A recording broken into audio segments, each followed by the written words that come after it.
Praise the Lord. சுகமா இருக்கிறீங்களா? இன்றைக்கு உபவாச நாளில் 37. இந்த நாளில் அறிக்கை செய்து ஜெபிக்க வேண்டிய வசனமாக ஆதியாகமம் 49வது அதிகாரம் 25வது வசனத்தில், உன் தகப்பனுடைய தேவனாலே அப்படி ஆயிற்று, அவர் உனக்கு துணையாயிருப்பார், சர்வ வல்லவராலே அப்படி ஆயிற்று, அவர் உயர வானத்திலிருந்து உண்டாகும் ஆசீர்வாதங்களினாலும் கீழே ஆழத்தில் உண்டாகும் ஆசீர்வாதங்களினாலும் ஸ்தலங்களுக்கும் கற்பங்களுக்கும் உரிய ஆசீர்வாதத்தினாலும் உன்னை ஆசீர்வதிப்பார். எவ்வளவு ஆசீர்வாதங்கள் பாருங்க இந்த வசனத்துல. ஆமாங்க, உங்க தேவனாகிய கர்த்தர் உங்க கற்பத்தின் கனியை ஆசீர்வதிக்கிறார். உங்க வம்சத்தை தலைமுறையை அவர் ஆசீர்வதிக்க வல்லவராய் இருக்கிறார். அவர் சர்வ வல்லவர். அவர் நமக்கு துணையாய் இருக்கிறாராம்.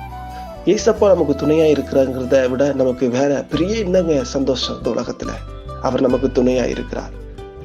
அன்றைக்கு யாக்கோபு தன்னுடைய மகனாகிய யோசேப்பை ஆசீர்வதிக்கும் பொழுது, யோசேப்பு கனிதரும் செடி என்று சொல்லி ஆசீர்வதித்தார். யோசேப்பினுடைய வம்சம் இன்றைக்கு வரைக்கும் அந்த வானத்திலிருந்து உண்டாகும் நல்ல அந்த மழை ஆசீர்வாதத்தை பெறுகிறார்கள். பூமியின் ஆழத்திலிருந்து வருகிற அந்த ஆசீர்வாதம், அந்த மனாசே எப்பிராயீம் கோத்திரம் இருக்கிற இடம் நல்ல கனிம வளங்கள், பூமிக்கடியில எண்ணெய் வளங்கள் நிறைந்திருக்கிற இடமா இருக்கிறது. அவர்கள் கீழே ஆழத்தில் உண்டாகும் ஆசீர்வாதத்தினாலும் வானத்திலிருந்து உண்டாகும் ஆசீர்வாதங்களினாலும் அவர்கள் ஆசீர்வதிக்கப்பட்டிருக்கிறார்கள். அவருடைய கற்பங்களின் கனியும் ஆசீர்வதிக்கப்பட்டிருக்கிறது. அதே போல தேவனாகிய கர்த்தர் உங்களையும் ஆசீர்வதிப்பார். இதை திரியேக ஆசீர்வாதம் என்று நம்ம சொல்லலாம். ஏசாயா 44:24 உன் மீட்பரும் தாயின் கற்பத்துல உன்னை உருவாக்கினவருமாகிய கர்த்தர் சொல்லுகிறதாவது, நானே எல்லாவற்றையும் செய்கிற கர்த்தர், நான் ஒருவராய் வானங்களை விரித்து நானே பூமியை பரப்பினவர்.